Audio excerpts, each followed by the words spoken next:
Je ne suis pas d'accord avec l'approche que les gens ont. Et je vais vous dire pourquoi. Les Wolofs disent magum lëndëm ku ko yëgul it mu yëg boppam.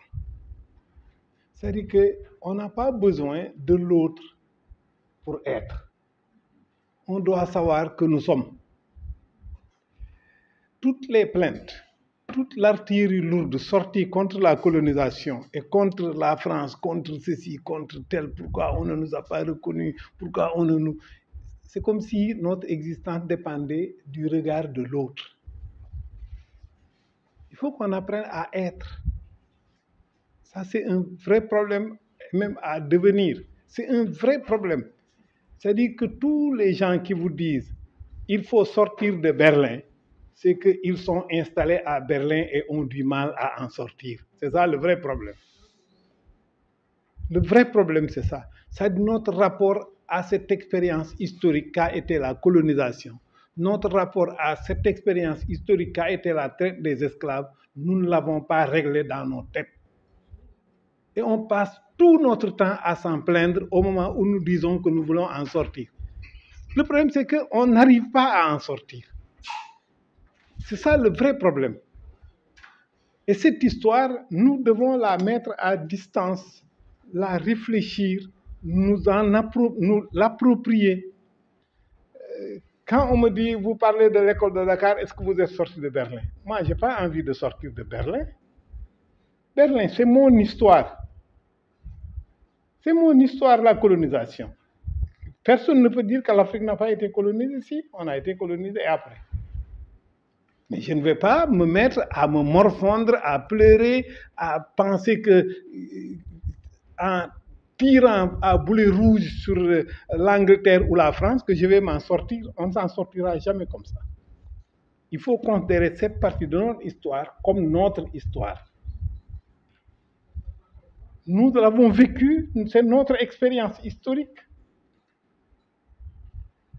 Et j'ai un ami qui m'a dit une phrase que je vais vous dire et qui peut peut-être même éclairer. C'est très difficile à expliquer cette question-là. Comment nous, on est enfermés là-dedans. Et ce n'est pas nos peuples, hein, vraiment, ce sont nous les universitaires, je ne dis même pas les intellectuels, qui avons ce problème. Mais vous allez dans les communautés de base, ils n'ont pas ce problème. Vous allez voir les Mourites, les Tidjanes, mais ils vivent leur vie comme disait Rokhaya Fall. Bàyyi leen France mu dox doxam ñun ñu dox suñu dox. Qu'est-ce que cet ami-là me dit? Il me dit que il faut faire la différence entre un libéré et un libre. Le libéré, il a toujours le maître dans sa tête. Partout où il va, il a le maître dans sa tête. Il a peur de la bibliothèque coloniale. Quand on parle de bibliothèque coloniale, tout le monde tremble. Mais il n'y a pas de bonne ou de mauvaise bibliothèque, il n'y a que de bons ou de mauvais lecteurs. Il n'y a rien de mal à entrer dans la bibliothèque coloniale et à étudier. Le libéré, il a toujours le maître dans sa tête. Il a du mal à s'en débarrasser. C'est un travail sur soi-même qu'il faut faire. Le libre a oublié qu'il avait un maître. Vous savez bien que César a conquis la Gaule. Est-ce que les Français ont ce complexe-là par rapport aux Italiens? Vous pensez qu'ils vont se plaindre que non, les Italiens, là, ils nous ont fait ceci, ils nous ont fait ça, ils nous ont fait ça. Passer son temps à pleurnicher, on n'en sortira pas. Cette histoire, c'est notre histoire. On nous a dit, oui, l'Afrique a été divisée à Berlin. On nous a partagé à Berlin. Et même que c'était un gâteau qu'on a découpé. Non, à Berlin, on n'a pas partagé l'Afrique. Hein. Il faut retourner aux sources. À Berlin, on a fixé les règles du partage. C'est après que le partage a eu lieu sur le terrain. Donc à Berlin, c'était une conférence qui a été organisée pour éviter que les Européens ne se fracassent en Afrique. Donc ils ont fixé des règles en disant si tu signes un accord avec Birima Ngone Latyr, tu dois en informer les autres puissances à Berlin. Si tu signes un accord avec tel, tu dois... Donc, ils ont fixé les règles pour éviter qu'il y ait une guerre entre Européens en Afrique. Et après, on est allé à la course au clocher. Donc à Berlin, on n'a pas mis la carte de l'Afrique en disant toi France, tu prends le Cayor, moi je prends la Gambie. Non, non, non, c'est pas ça qui s'est passé. Parce qu'à l'époque, le problème, c'était la vallée du Congo. Aucune puissance ne voulait laisser le Congo à l'autre puissance. On l'a donné à celui qui était le plus faible et on en a fait une zone internationale. La navigation sur le fleuve Congo. C'était ça l'enjeu. On l'a donné à la Belgique parce que la Belgique était la puissance la plus faible et tout le monde pouvait s'approvisionner, tout le monde pouvait y aller. Donc ce rapport à la colonisation, nous avons encore beaucoup d'efforts à faire là-dessus. Beaucoup, beaucoup d'efforts. On est tétanisé par le regard des autres quand nous voulons nous définir. Nous avons pas mal de problèmes à résoudre, en particulier pour la jeune génération. Moi, ce que je retiens le plus de la génération, des premières générations, c'est leur érudition. C'est des bosseurs, c'est des travailleurs. Par contre, aujourd'hui, avec TikTok et autres là, on a tendance à ne plus lire. Il faut arrêter d'apprendre 2 ou 3 citations de Cheikh Anta et de s'en limiter à ça. Il faut prendre l'ouvrage, l'unité culturelle de l'Afrique, prendre antériorité. Vous le lisez avec crayon à la main. En tout cas, moi, c'est ce que j'ai fait. Je continue de faire. Je les prends un par un, ligne par ligne. Et quand je ne suis pas d'accord, je le note. Et je pense qu'en cela, je suis beaucoup plus fidèle à Cheikh Anta. Il m'a enseigné, on a eu des discussions sur des questions de couleur. Mamadou, j'y reviendrai tout à l'heure. Et souvent, les gens, ils ne le lisent pas. Il faut retourner aux ouvrages. Et quand vous n'êtes pas d'accord, vous pouvez ne pas être d'accord. Il n'y a aucun mal là-dessus. Comme dit Bouba, Cheikh Anta était très ouvert sur ces questions. Et il aimait bien que les gens, il disait que le truc qui lui fait le plus mal, c'est quand les gens momifient sa pensée. Il a pensé dans un contexte donné, dans une époque donnée. Cette époque posait des problèmes. Il est héritier de toute une histoire. Il a vécu pendant la période coloniale. Ça laisse des traces. Et on le voit dans son œuvre, ça laisse des traces. Et ça, ce n'est pas la peine de le déifier, ce n'est pas lui rendre service. Il faut l'étudier scientifiquement.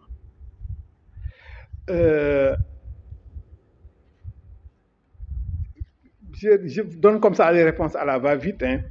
Quand vous prenez, par exemple, le rapport de Senghor à l'école de Dakar et son rapport à l'histoire, parce qu'il faut ici faire attention. L'école de Dakar, c'est beaucoup plus vaste que moi, j'ai essayé de trouver un terme en disant école historique de Dakar, c'est les historiens. Mais l'école de Dakar, les peintres, les Ibn Ndiaye et autres là, font partie de l'école de Dakar. Les littéraires, les philosophes, les cinéastes, tous ces gens font partie de l'école de Dakar. Maintenant, les historiens là-dedans, moi, c'est ce que j'ai essayé d'étudier. Et je reviendrai dessus tout à l'heure. Quand vous prenez quelqu'un comme Senghor, quel est son rapport à l'histoire? Senghor, il picore dans l'histoire. Il regarde des choses qui lui permettent de construire et de légitimer sa politique, il l'emprunte. Je donne juste un exemple. Au moment où il met en place le parti unique, en même temps, il cherche à démontrer que le Sénégal a toujours été démocratique. Qu'est-ce qu'il sélectionne dans notre passé?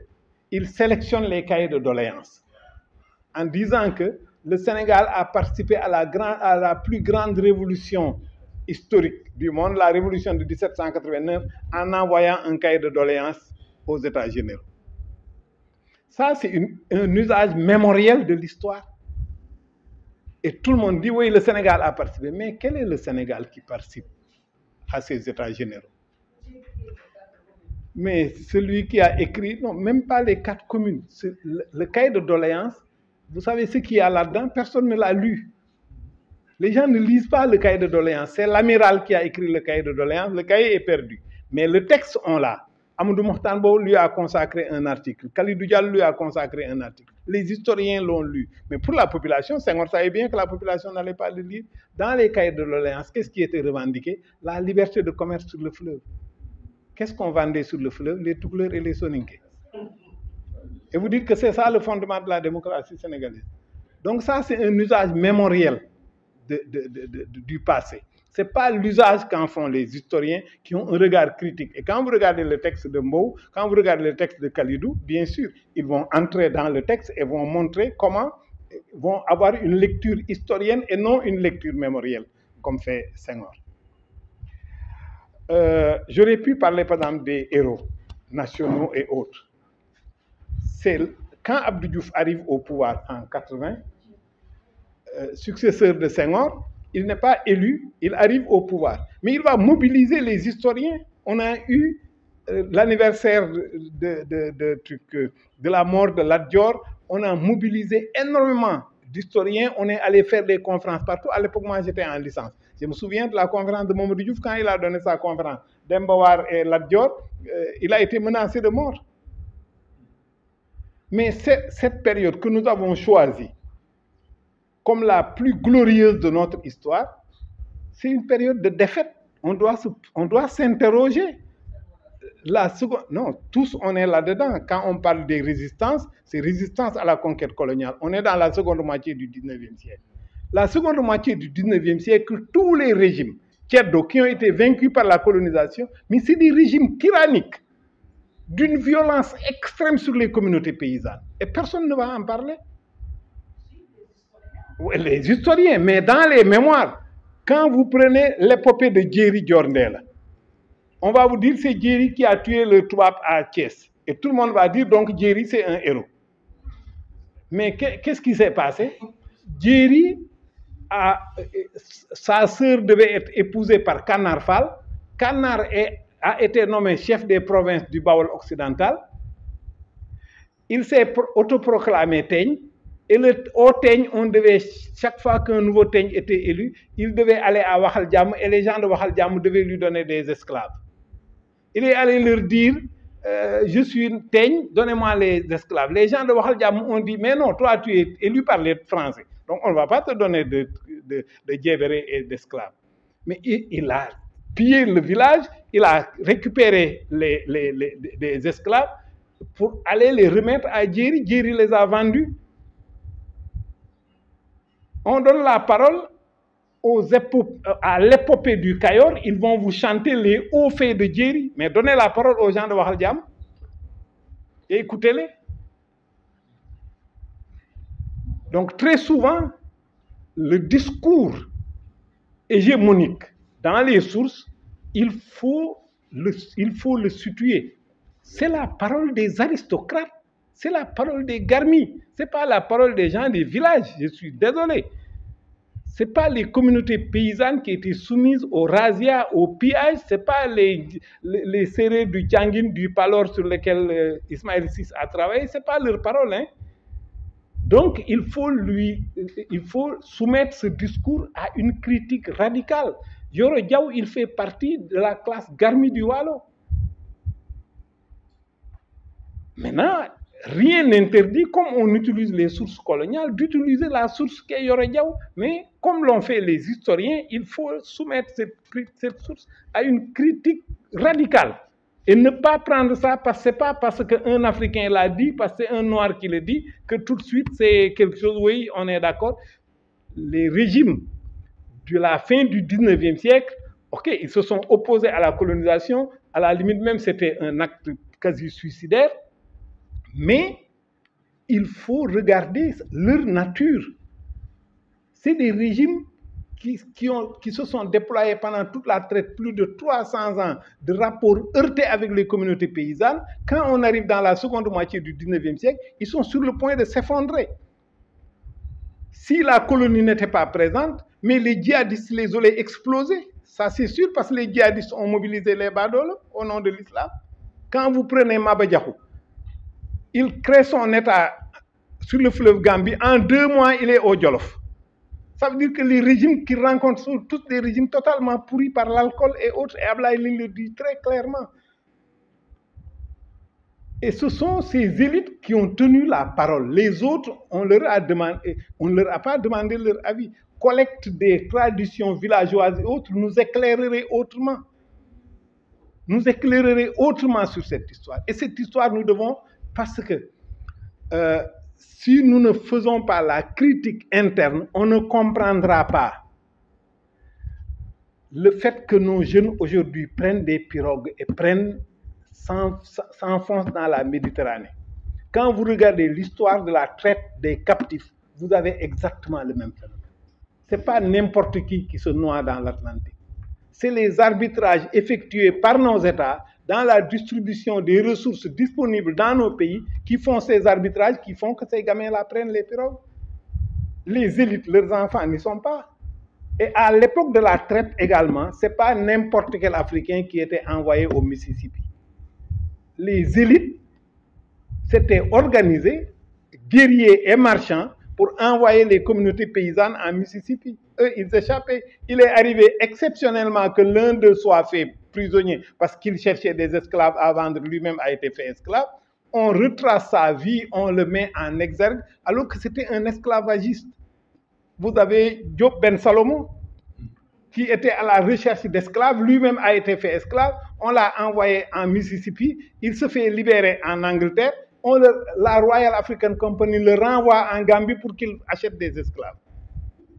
Comment on peut en faire un héros ou un... Non, c'est pas... Anta Madjiguène. Moi, on a essayé de me le vendre quand j'ai été recteur, j'ai dit, mais écoutez les gars, ouvrez les yeux.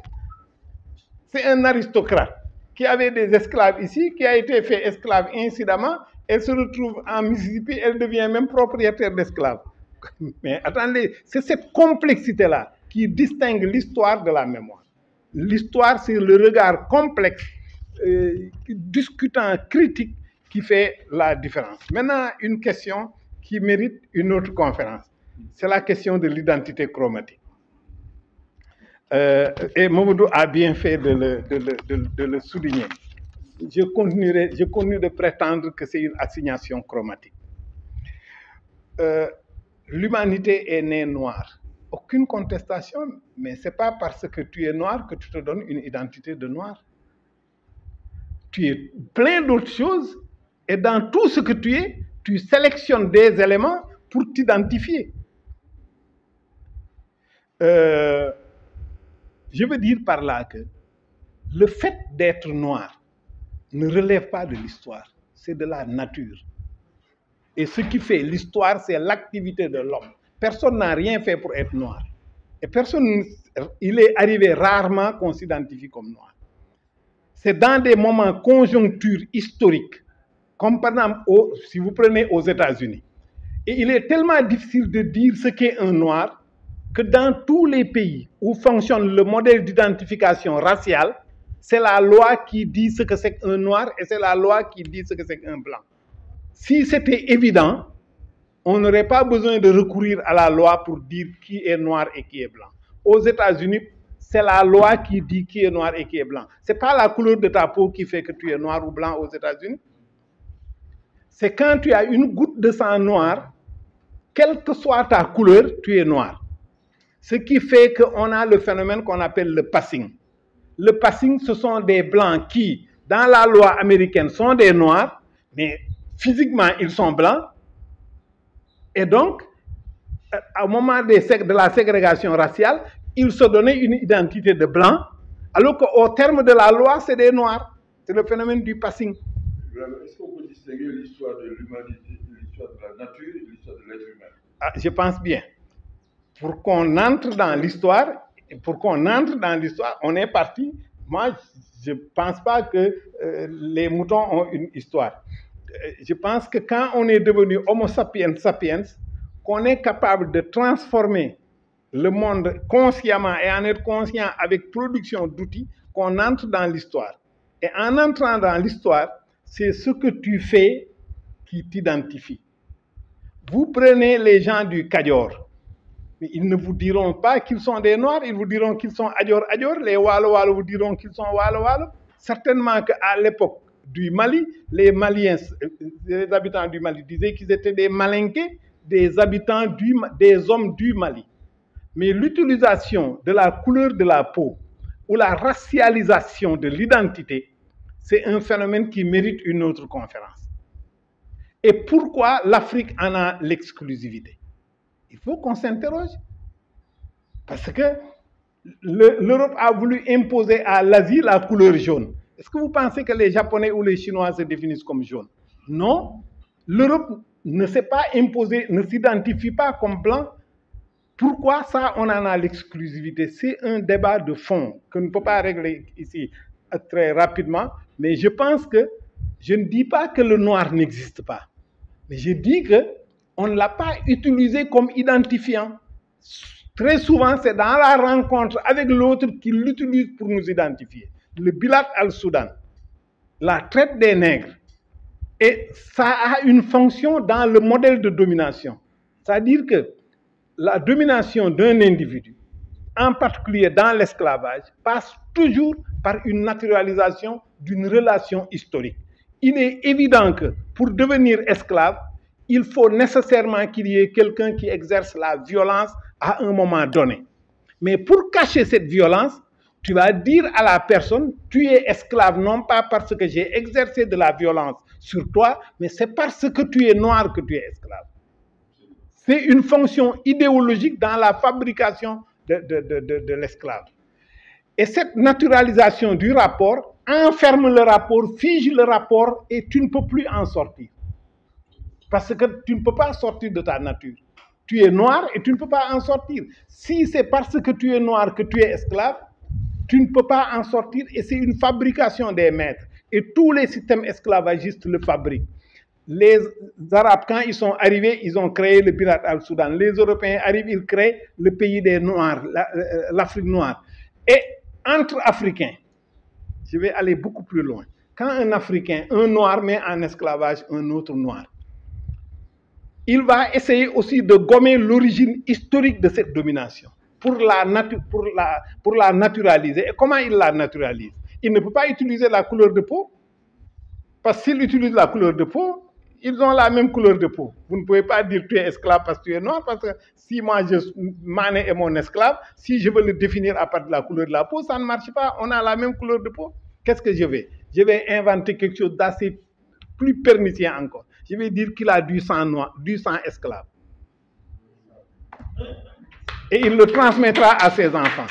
Ça, c'est les dominants qui fabriquent une altérité fondée sur la nature et pour cacher l'origine historique du phénomène. Parce que tout phénomène posé historiquement peut être défait. Mais un phénomène naturel, tu ne peux pas le défaire. Si tu crois que ton sang est un sang d'esclave, comment tu vas l'enlever? C'est fini, tu l'es définitivement. C'est une supplémentaire parce qu'il est 13h25. Donc, sur l'intelligence artificielle, moi je suis encore très... Parce que l'intelligence artificielle, vous savez, ça c'est aussi une vieille histoire de l'Europe. C'est de vouloir calculer et programmer l'humain. Calculer et programmer l'humain. L'humain est improgrammable. C'est ça qui fait l'humain. Il est improgrammable. Depuis des siècles, l'Occident cherche la machine à calculer qui permettra de contrôler l'humain et de le programmer. L'intelligence artificielle, il utilise juste ce que les humains ont produit. Lui-même ne peut pas produire du savoir historien. Il ne fait que la synthèse des travaux de Rokhaya Fall, de Mamoudou Fall, de Djouga Benga. Posez-lui n'importe quelle question, il va ressortir dans Internet ce que les humains y ont mis. Donc, moi, je ne dis pas qu'il ne faut pas l'utiliser, mais il faut savoir qu'elle a ses limites et que depuis bien longtemps, elle est là, l'intelligence artificielle. Depuis bien longtemps. Aujourd'hui, des siècles qu'elle est là. Existe-t-il toujours une école doctorale, une école de Dakar? Oui, je le pense franchement.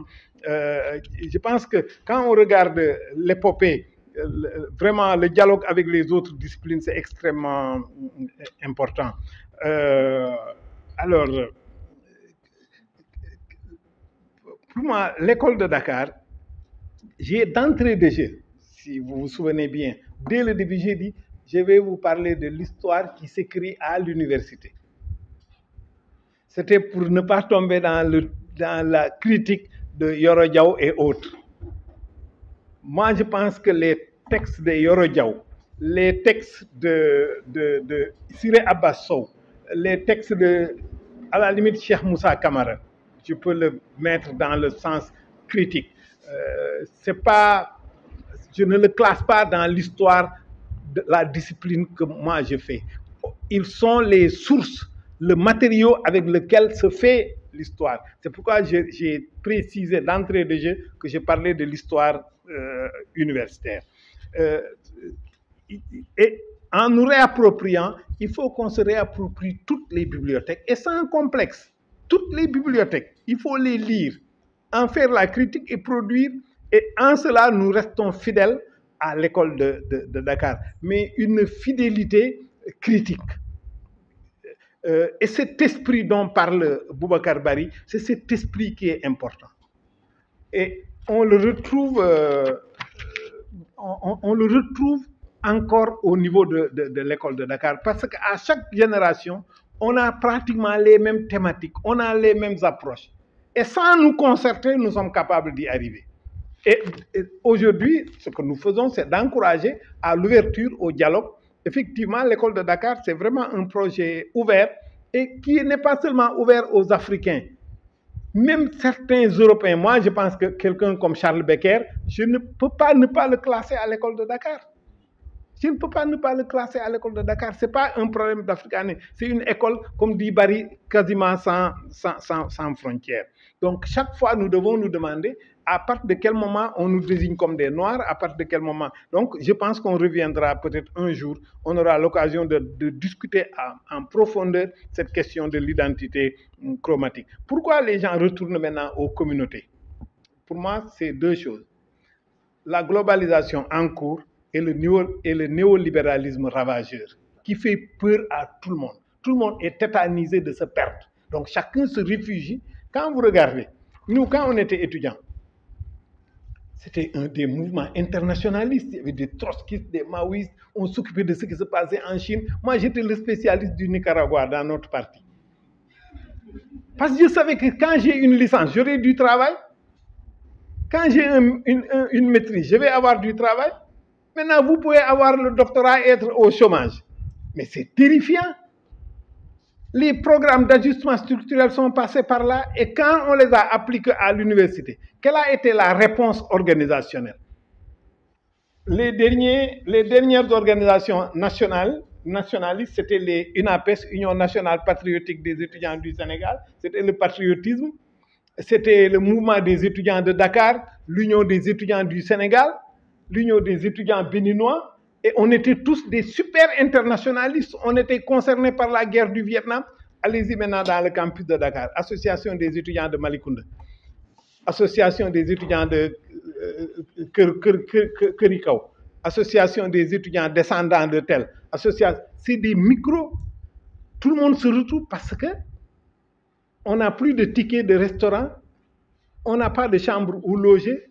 On n'aura pas de travail quand on aura fini. Mais le refuge devient la communauté, le cocon, où on peut trouver du soutien et des trucs. Parce que le néolibéralisme fracasse toutes les communautés. C'est ça la différence entre nous qui étions sûrs d'avoir du travail, on pouvait se permettre d'aller nous occuper de Papouasie-Nouvelle-Guinée.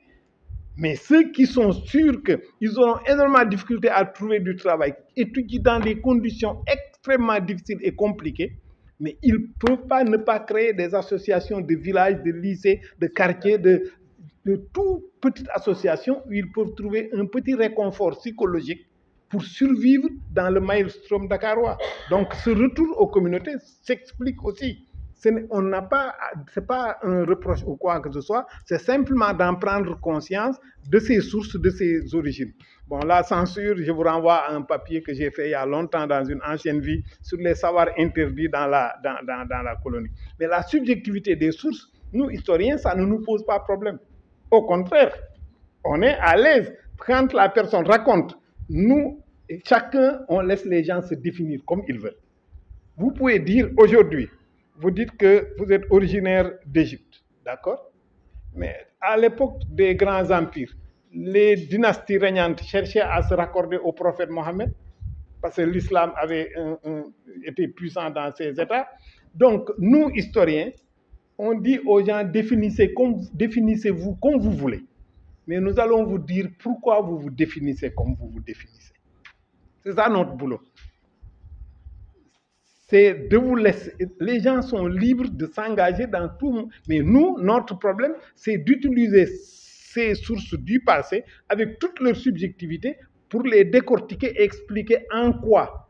Quand vous regardez les travaux, la thèse de Robinson sur El Hadji Oumar, mais il t'indique toutes les sources sur l'histoire de El Hadji Oumar et te fait l'historique des sources. Qui parle? C'est très important en histoire qu'on vous dise qui parle. Robinson, il a fait presque tous les villages du Fouta pour collecter toutes les traditions villageoises qui étaient gardées à l'IFAN. Malheureusement, on s'en est pas bien occupé et beaucoup de ces cassettes ont disparu. Les Charles Becker et Martin ont fait tout le tour du Sénégal pour collecter les traditions villageoises. Et ces traditions doivent aussi être entendues. On ne doit pas s'arrêter à...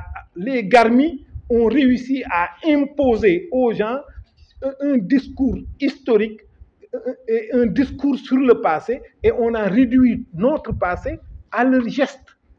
On a réduit notre passé à leur déploiement, au déploiement des régimes tchèdo. Maintenant, il faut entendre les autres voix, écouter ce qui Cheikh Moussa Camara, qui vous explique pourquoi les livres de Cheikh Moussa Camara ont mis du temps à être traduits. Depuis de la fosse, on essaie de les traduire, ça ne passe pas. Parce que ce qu'il dit sur les Torodo ne doit pas tellement plaire aux Torodo, en leur disant que c'était un parti politique qui s'est transformé en caste. C'était le parti islamique dans le Fouta en 1776. Il y en a qui disent c'est des Wolofs, c'est des Poulars, c'est des trucs. Mais ce qui les définit, c'est l'islam. C'est les gens qui prient ensemble. Peu importe leur ethnie, peu importe leur statut social. Maintenant, après, ça s'est transformé en une caste qui a contrôlé le foncier dans le Fouta, le Fekere Fouta. Donc, cette histoire-là aussi, elle doit être regardée. Il en est ainsi du monde entier. Quel que soit le pays que vous prenez, les luttes pour imposer un regard particulier sur le passé existent. Et chaque groupe social essaie d'imposer sa façon de voir. Chaque communauté cherche à imposer sa façon de voir. Maintenant, les historiens doivent prendre leur indépendance, leur autonomie, avoir la distance critique pour écrire l'histoire. Et ils écrivent non pas pour plaire, mais pour aider les gens à savoir où ils en sont et quelles sont les perspectives ouvertes. Maintenant, le choix d'une perspective ne dépend pas des historiens. Les historiens disent simplement, voilà d'où vous venez, voilà, vous pouvez prendre cette direction, vous pouvez prendre cette direction, vous pouvez prendre cette direction. Les citoyens prennent la direction, ils leur disent chaque direction ce qui les attend dans cette direction. Voilà le métier de l'historien.